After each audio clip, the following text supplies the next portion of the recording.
processo criativo faz com que novas obras musicais sejam criadas, reproduzidas pelos artistas em suas casas, estúdios ou palcos pelo mundo afora.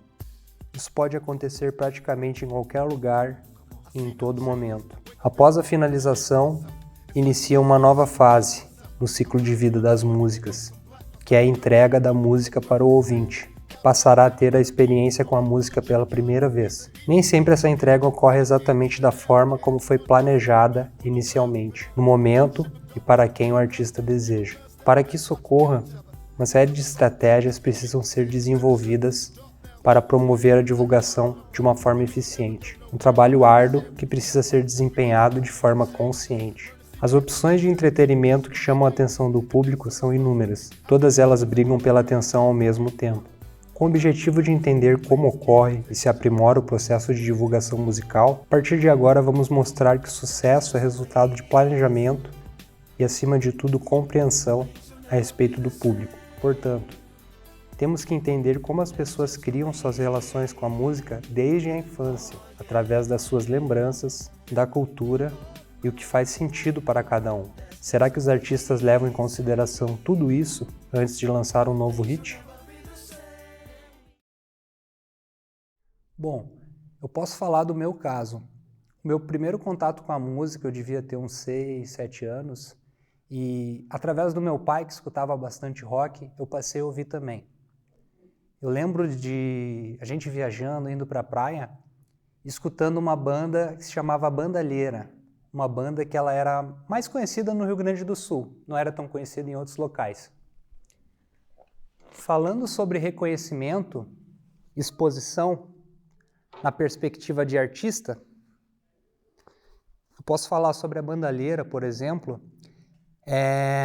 Parece que existiu uma bolha no Rio Grande do Sul, porque na época, anos 70, 80, as bandas do Rio Grande do Sul tocavam nas rádios do Rio Grande do Sul, diferentemente de outras bandas como Cazuza, Tim Maia, Rio de Janeiro, São Paulo, estavam em maior exposição, pois eram os maiores centros.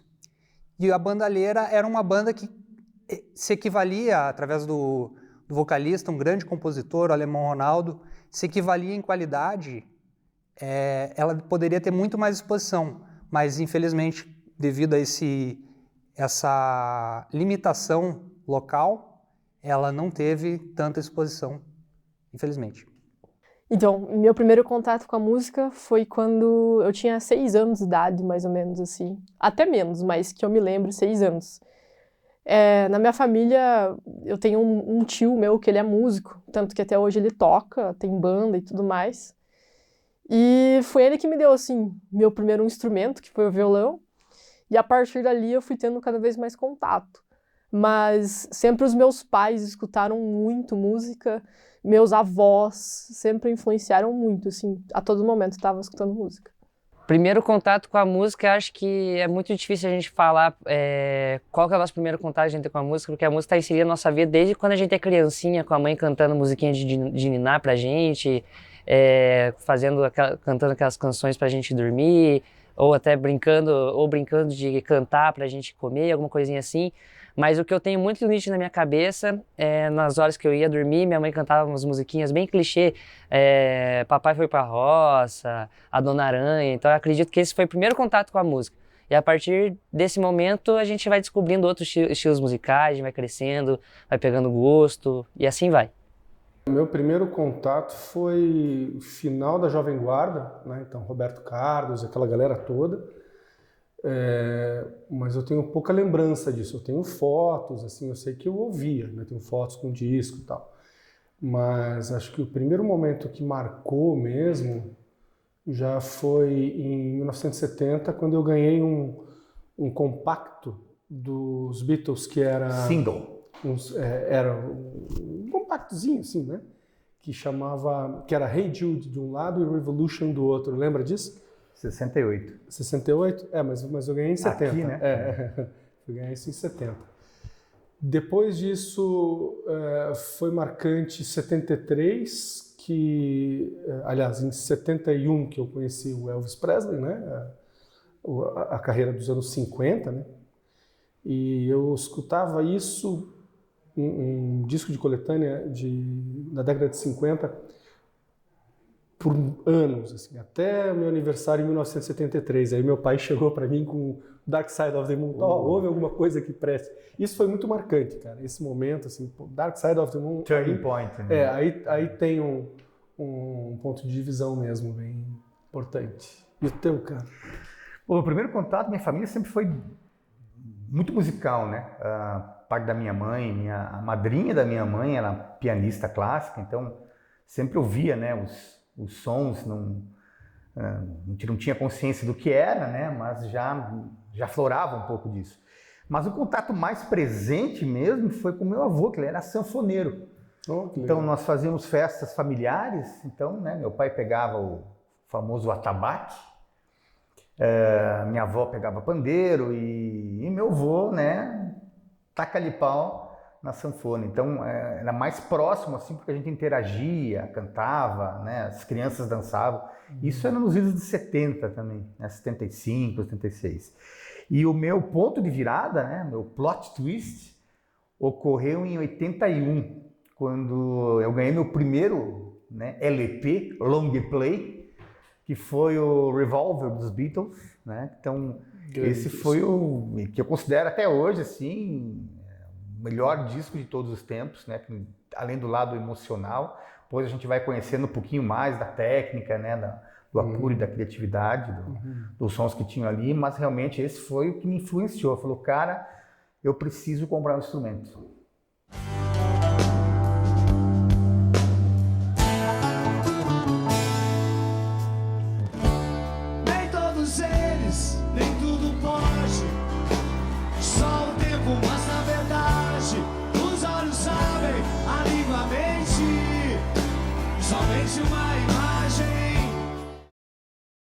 Música é, para mim, acima de tudo, uma forma de expressão, uma forma de passar uma mensagem, e eu não me considero uma pessoa que se comunica tão bem, não tão bem quanto eu gostaria. Mas através da música eu consigo expressar coisas, sentimentos e ideias que eu não conseguiria da mesma forma através de uma conversa, através de palavras. E parece que dentro da música, existe conexões diferentes entre as pessoas.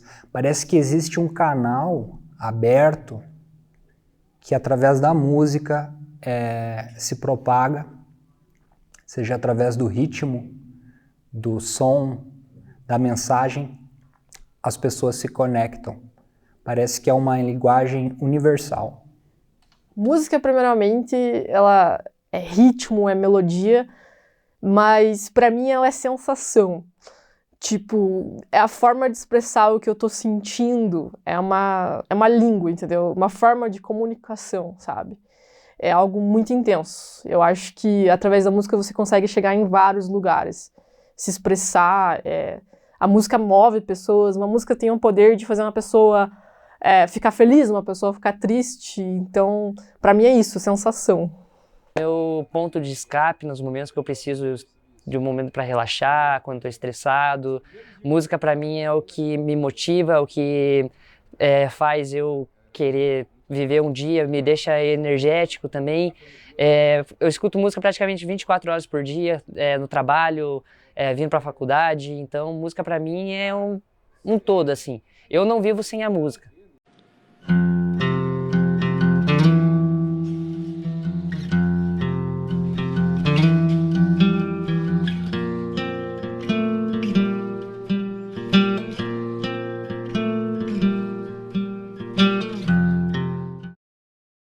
Em Curitiba, a divulgação aqui era pelas rádios, muito boca a boca. Tinha o Bom Programa, você lembra do Bom Programa? Sim. Que A filipeta. era uma filipeta que tinha ali os filmes, né? Que Programação passando, cultural. Programação cultural de cinemas, alguma coisa de teatro, muito pouco de teatro. E às vezes, quando vinha um artista de fora ou tinha alguma coisa local.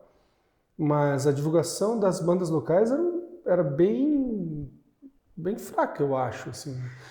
Tinha quem? Só blindagem, praticamente, assim, você no tinha rock, né? praticamente divulgação. Eu acho que não lembro se você tinha uma outra banda também, que o Ivo fazia parte, que acho que é pré-blindagem, a Chave, né? E você tinha divulgação muito nos espaços, né? Então você sempre tinha, por exemplo, o Tuca, né? Que é o Teatro Universitário ali perto da Catedral. Ali, então, no né? próprio show, a galera levava, né, quase um zine, né? Feito em xerox na para Praça do divulgar. Atlético ali também, Sim, né? sim, na Afonso Botelho. Isso. Aí os caras divulgavam o próximo show com esses flyerzinhos feitos em xerox. Semana que vem, show tal, né? Cara, eu tenho isso ainda. Era lambi-lambi, bem isso.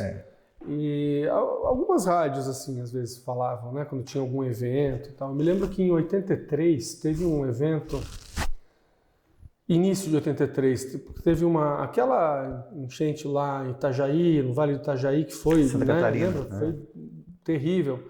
E aí várias bandas se juntaram e fizeram um evento lá no Círculo Militar, lembra? Verdade. E ali a gente ficou conhecendo um monte de banda, né? Que não sabia que existia, cara. E veio gente de um monte de lugar, foi muito legal.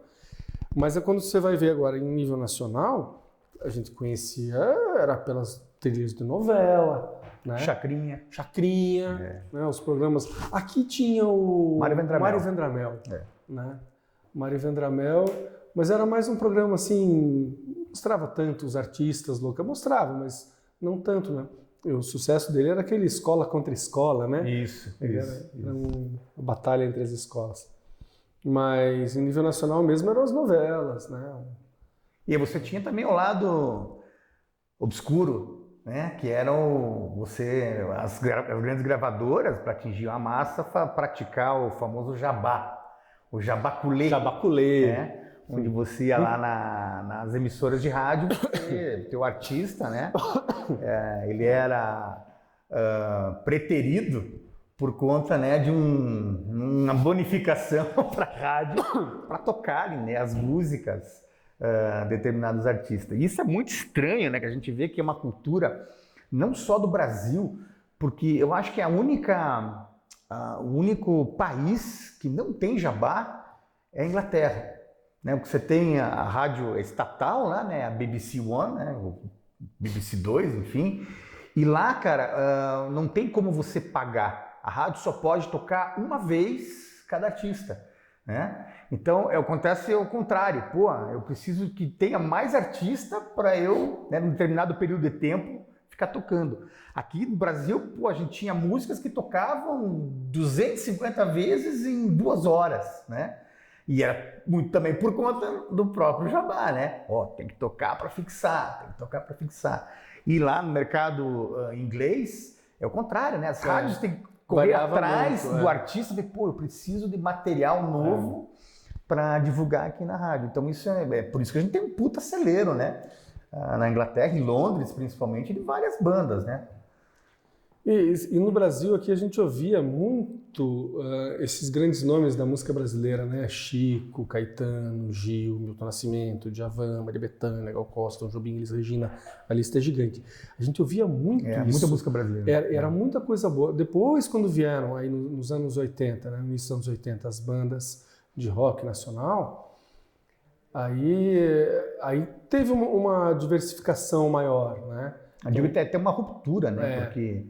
Inclusive, especial, acho que até teve, né? Na década de 70 também tinha, você chegava a ouvir Tutti Frutti, né?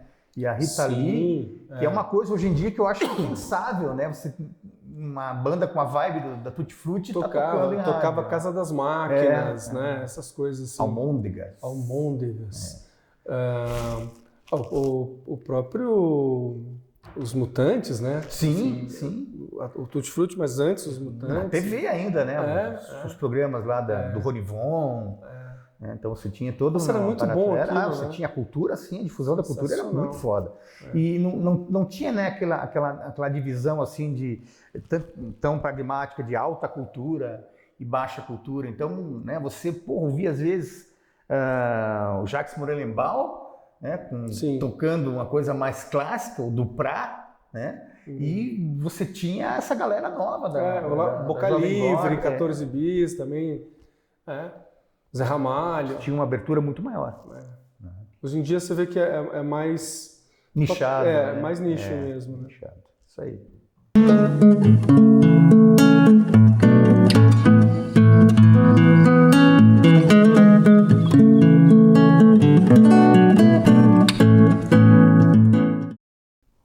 Hoje eu sou um artista independente, pode-se dizer assim. Eu componho rap e estou no início de carreira. Embora eu tenha começado a escrever muito cedo e passando a transformar letras em músicas ali a partir dos 15 anos, era um processo que eu não levava muito a sério, levava mais assim como uma brincadeira, uma diversão, junto com amigos, em alguns encontros, pequenas festas. Porém, passaram-se os anos e eu pensei em tocar esse projeto, tentar entregar a mais pessoas aquilo que eu vinha compondo. E era 2020, eu fui atrás de um produtor, gravei a minha primeira música oficial, através de uma distribuidora musical. Eu levei adiante para plataformas de streaming. Não tive um primeiro resultado em termos de números muito interessante, porém passou mais um tempo, depois eu lancei uma segunda música, essa segunda música, divulgando assim entre amigos, eu vi que ela teve um resultado bem bacana, as pessoas me passaram um feedback legal, que estavam gostando, estavam escutando, e eu resolvi, além de distribuir ela da mesma forma que a primeira, fazer um videoclipe. E foi feito esse videoclipe foi lançado há pouco tempo, primeiro observando a entrega orgânica, até quantas pessoas eu consigo entregar, ainda estou analisando isso, e para próximos lançamentos eu pretendo estruturar de forma mais profissional o lançamento, tentar entregar a cada vez mais pessoas o meu trabalho. O que eu faço atualmente, 100% relacionado à música, eu dou aulas, né? Mas também eu trabalho com composições, então eu sou compositora. Eu escrevo tanto para mim, quanto eu faço venda de composições. Agora, uma estratégia, assim, seria eu mesma, sabe? Eu mesma sou a minha música e a minha qualidade e o que eu produzo. Então, eu sempre tenho que estar lá, sabe, lançando uma música ou postando um vídeo. E as pessoas acabam vindo, tipo, normalmente entrando em contato. E eu escrevo músicas que são em inglês e atualmente no Brasil está abrindo bastante esse leque. Abrindo oportunidade, muitos produtores falam, não, música tem que ser em português. Cara, mas o mundo ele dá voltas e assim, não é 100% assim. O Brasil está atingindo muitos lugares, a gente tem artistas muito grandes que são brasileiros, entendeu? Então, seria isso, questão da composição e de aula. Tô descontrolado, meu parceiro, eu te falo que o sucesso vem daquilo que eu mais pago, não distante após se envolver um sim. Eu vou com tudo, escute, faça valer a sua voz, porque ninguém... Acredito que hoje em dia na música, os artistas estão sempre se inovando na questão tipo, de fazer o marketing de uma música, álbum, enfim, de toda a discografia deles. Uma estratégia que eu tenho muito nítida na minha cabeça, que pra mim foi uma puta estratégia, foi o do Matuê, quando ele lançou o álbum dele, Máquina do Tempo, onde ele simplesmente sumiu das redes sociais, não deu satisfação nenhuma, simplesmente sumiu, apagou todas as fotos. Num belo dia ele abriu uma live no Instagram, ele estava em cima de um prédio inteiro grafitado com a capa do álbum dele lá em São Paulo, e desde então começou a movimentar, esse foi um negócio que parou a internet, o álbum inteiro dele foi parar no top 50 do Spotify, ficou meses assim em primeiro lugar, um álbum inteiro para um artista só, tá no top 50 do Spotify é muita coisa. Então essa é uma estratégia que eu tenho muito isso na minha mente como uma estratégia muito da hora. E eu acredito que logo após isso, os artistas em si do mainstream da música brasileira, ou até mesmo internacional, têm cada vez evoluindo mais o seu marketing para divulgação de álbum, disco, single, enfim, do contexto todo. Hoje você grava um álbum de qualidade em casa, né? Você não precisa mais todo aquele aparato de uma gravadora, de ir para o estúdio, né? E fazer todo aquele baita trabalho, né? Você faz tudo isso em casa, no seu quarto, com qualidade excelente, né? Então isso já facilitou, ainda mais com acesso a essas plataformas digitais, né?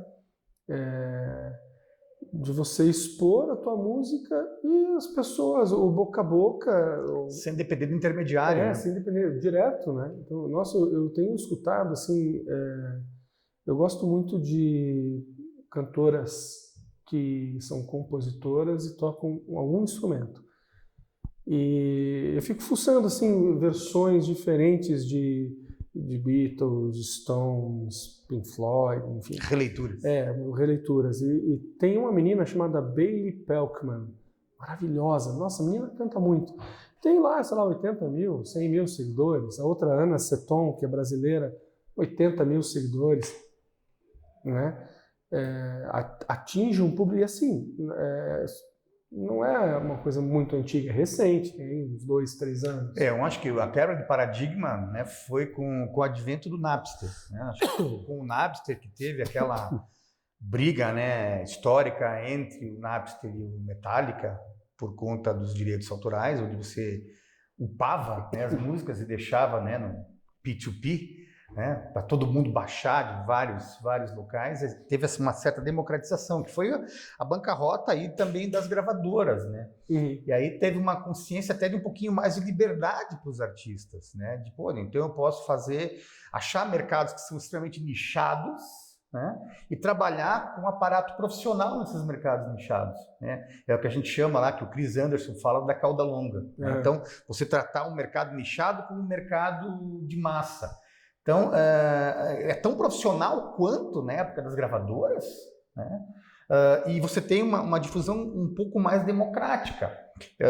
A gente tem bandas aqui, por exemplo, uma banda curitibana chamada Braveheart, que eles têm um trabalho autoral de há mais de 10 anos aí, e os caras abriram, né, um show do Black Label Society, que é uma banda de metal muito famosa na América e na Europa, e obviamente eles só conseguiram chamar a atenção do Black Label porque estavam no Spotify, né? Então tinha a ver com a pegada da banda.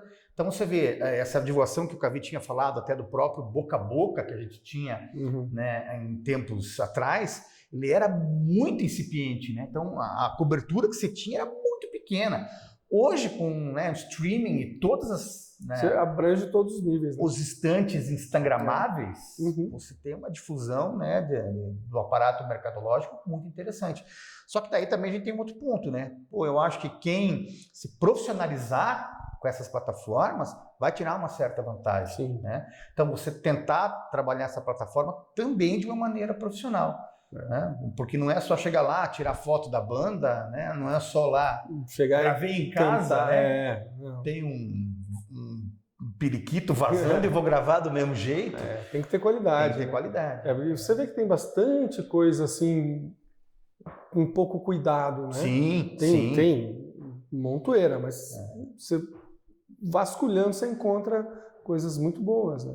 Inclusive as capas, né? Eu gosto do trabalho gráfico dos materiais, acaba me chamando a atenção, o cara ter essa... Pô, a gente tá no streaming, né? A gente não tem mais aquela sinestesia, né? Interação com a capa. Abrir, tirar... E o cara ter o cuidado. Pô, legal. E tem autores assim que você tem só um template lá, né? Então você tem autor, não me dá tesão de ver. E tem outros que colocam a letra com as cifras, tudo cuidadinho. Legal. Sem falar em clipes, né? Você tem aí os Vivo da vida, que os caras difundem. Nossa, e era uma coisa tão assim, fora do alcance, né? Era uma coisa absurda.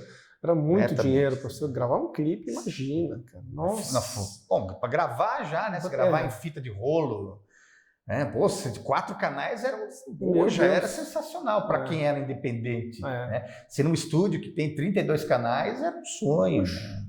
Hoje a gente tem aqui, né, no estúdio da Tuiuti, a gente tem, né, uma mesa aqui, no menor estúdio, uma mesinha aí de 12 canais.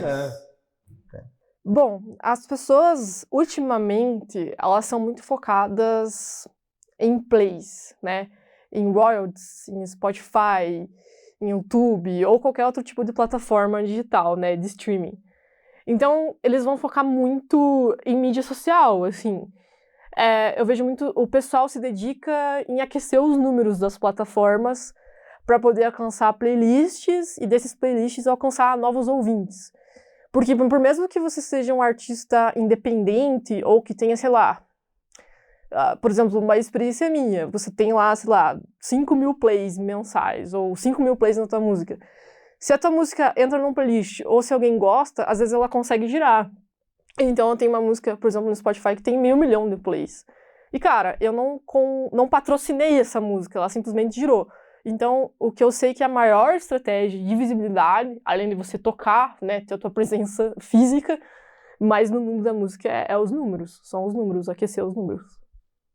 Estratégias de divulgação existem várias. E tem, por exemplo, a banda Slipknot, que por muito tempo usaram máscaras, eles usam máscaras nos shows e não aparecem com os rostos. E o próprio Gorillaz também, através de animações e nunca mostrando quem eram as pessoas, mas isso já existia há bastante tempo. O Kiss, uma banda mundialmente famosa que usava as caras pintadas, usando essa parte lúdica, usando essa parte de instigar a curiosidade, né, deixando algo oculto ali para quem está ouvindo, assistindo, sempre com a imaginação fértil. Isso é bacana.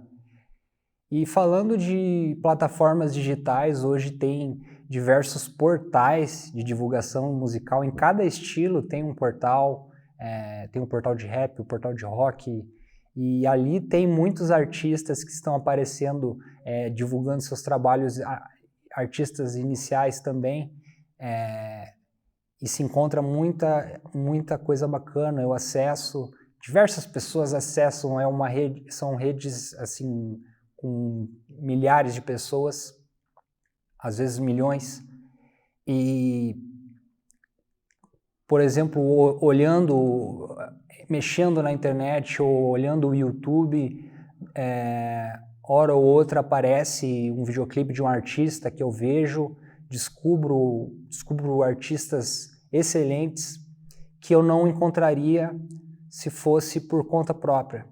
Então, dos artistas explorarem todas essas ferramentas que tem disponível é algo interessante. O caminho que antes era trilhado por grandes gravadoras mudou, e hoje artistas independentes surgem despertando olhares dessas empresas. Podemos pensar que o impacto de ambos poderia ser similar, sendo que até onde podemos saber, quem irá definir a sua relevância e fama é o público. Mas afinal, na era da informação, um artista independente é capaz de se equiparar ou até mesmo superar o trabalho de outros artistas que são apoiados por grandes gravadoras? Cara, consegue. Hoje em dia, com todo equipamento que a gente tem em mãos, ainda mais tecnologia, celular, computador, uma pessoa que não tem a mínima condição de gravar um clipe ou ir para um estúdio, ela pode gravar sua música dentro de casa e às vezes ficar com uma qualidade igual ou até mesmo superior, dependendo do equipamento que ela tem investido ali também, com o seu dinheirinho pelo sonho de viver da música. Então acredito que tem muito artista hoje que está surgindo, brotando do nada, assim, até por conta até de plataformas digitais como TikTok, Instagram, e artistas assim independentes estão tomando conta da cena, crescendo e tomando uma proporção gigantesca e até mesmo ultrapassando pessoas que há tempos assim até então eram imaginadas como insuperáveis. Então hoje em dia, por conta da tecnologia, acredito sim que artistas independentes do underground conseguem atingir patamares de mainstream com muita facilidade. Eu ainda acredito que sim, é possível, mas tudo é uma questão talvez de sorte e contatos também, é porque como a internet está tão saturada, todo mundo tem acesso, por exemplo, a vídeo, ao YouTube ou ao Instagram. Então acaba sendo uma competição muito maior. Então é uma probabilidade muito menor de você estourar ou qualquer coisa assim. Então, às vezes, meios offline, às vezes, tipo, você participar de um programa, alguma coisa assim de TV, é capaz de te funcionar muito mais, por exemplo, dentro do Brasil, né? Do que, às vezes, uma rede social em si. Mas tudo pode acontecer, né? A questão dos artistas independentes e tudo mais. É um trabalho de suor, assim, tem que correr muito atrás. Mas pessoas que eu vi, colegas meus que foram pra frente, são pessoas que fizeram um trabalho muito legal, amigos de Curitiba, mas acabaram, tipo, tendo que mudar pra São Paulo e pegar gigs e contatos e contratos e tudo mais. Mas essas pessoas necessariamente não têm contato com gravadora. Então você consegue, tipo, se organizar, impulsionar. Você só tem que ser entendedor das ferramentas que tem disponível no mercado. Boa pergunta, hein? Eu acho que Se tiver um empenho, né? eu acho que qualquer era, o que vai imperar também acaba sendo a qualidade do trabalho, né? É legal você ter tudo isso, você ter um apoio midiático, né? Você ter seguidores, você ter curtidas e tal, mas tem alguns produtos musicais que são efêmeros, né? Então, você tem um cara muito nichado que vai falar com o público dele, não sei se ele vai ser, né, perene. Pode ser que o cara dure uns 6 meses, 2 anos. Então, eu acho que a qualidade ainda acaba sendo, né, um fator transgressor aí. E aí a gente tem o produto que é o produto meramente descartável, né? Então, e às vezes até o próprio artista já sabe disso, né? Tanto é que a gente tem vários artistas aí que fazem parte de conjuntos, né, bandas, que tem essa vibe descartável, mas quando você vai pegar, por exemplo, um trabalho solo do cara, ele tem um viés completamente diferente, né? Então a gente tem artistas aí que tocam, por exemplo, no sertanejo, mas o cara, né, ele tem um puta conhecimento de hard rock. Tem aquela, Edson Hudson? É um deles, né, que Nossa, toca tem meio. um trabalho sertanejo bem sério, bem formatado, mas uma outra história. É isso aí. Né?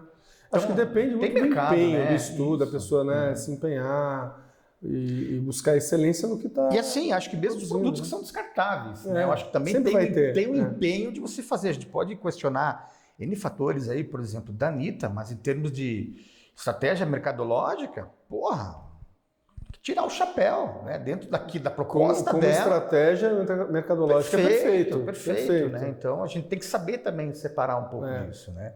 O duro é que às vezes a massa não distingue, né? Coloca tudo num pacote só. Acho que música é aquilo, né? Determinado artista, né, faz.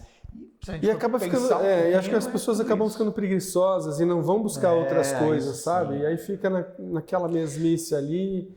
E aí você vê artistas. Feito TikTok, né? 5 primeiros segundos. Chamou a atenção.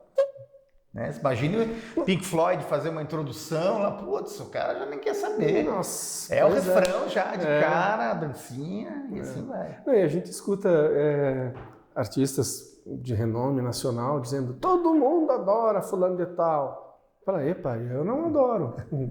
Como assim, né? Se generalizam, né? Então tem que tomar um cuidado com isso. Né? É verdade. Porque nem tudo é tão bom assim. Como estratégia mercadológica, como você muito bem disse, perfeito. Mas só, eu acho. Professora Cátia Caetano, professora do doutorado, gosto se discute. Se discute. Né? Então, acho que tem para todos, mas a gente pode discutir. Tem espaço para todo mundo. Eu posso continuar gostando de Pink Floyd. Né? Tá tudo certo. Mamonas, cara. Mamonas Assassinas. Uma Brasília Amarela. Sim, eu considero que um artista independente ele pode sim se equiparar a artistas que são guiados por grandes gravadoras. E esse artista, dependendo da ação dele que ele tiver, pensando que hoje em dia o que se consome, diferente de tempos atrás, aquelas grandes produções de gravadora, grandes videoclipes falando de audiovisual na produção musical e divulgação, grandes videoclipes que eram feitas, grandes produções, as pessoas achavam aquilo incrível. Porém, hoje, criar algo mais real, algo que possa, de alguma forma, se assimilar mais à realidade das pessoas, pode criar mais conexão, eu acredito. E buscando essa conexão, então, se o artista for assertivo, ele encontrar esse ponto de conexão, ele pode sim se equiparar ou até superar outros grandes artistas aí com contratos. Hoje em dia, a letra de uma música, o pensamento do artista e o planejamento de marketing, tudo isso deve ser escrito, pensado e desenvolvido em uma composição perfeita, em sintonia para que possa se ouvir em bom som, para que assim músicas sejam ouvidas e os artistas sejam vistos. Então, algo interessante falando sobre os artistas independentes e tudo mais, mas também é comentar sobre os instrumentistas, os músicos. Ainda existe muito, dependendo do lugar onde você está, região do Brasil, um certo preconceito, né? Eu vou tocar, por exemplo, eu sou um cara, eu vou tocar rock. Não, eu sou uma mina, eu vou tocar tal coisa. E, cara, hoje em dia isso tá totalmente desconstruído. Um cara que é músico e ele é bom, cara, ele toca todos os estilos e ele é bem pago por isso. Então, por exemplo, eu tenho um colega meu, o Thiago, que eu conheci, tipo, estudando e tudo mais. Cara, ele é o baixista do Luan Santana. O cara... ele é jazzeiro, ele toca demais baixo e tal.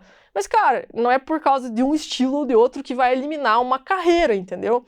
E isso é uma coisa que vem sendo desconstruída. Porque o pessoal era muito assim, não, eu vou tocar tal estilo ou tal coisa. Mano, se você é músico, você toca qualquer estilo. E você segue uma carreira naquilo. Don't give up. Don't give up. Don't give up. É isso. Just don't give up. É isso aí, cara. Desistir talento jamais. e persistência podem fazer a diferença. E aí as pessoas dizem, nossa, mas fulano teve sorte, né? Não é sorte, cara. Se a pessoa Vamos entender sorte por um outro ângulo, né?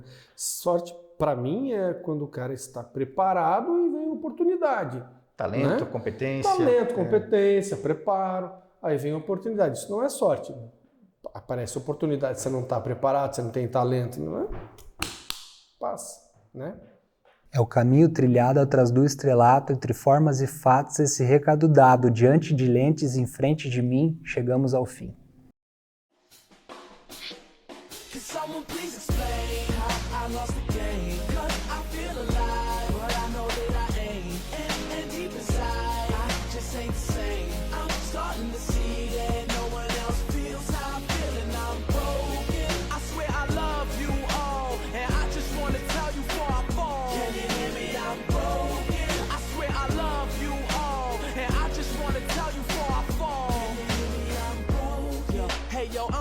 As they come, you feel like life begun. I feel it's over and done. They make their money rain. I pray for drizzles and crumbs, cause they occupy a palace while I'm living in a slum. But I'ma be the one that's laughing one day. Ain't nobody else rapping this way. Don't nobody see my view, but I don't care.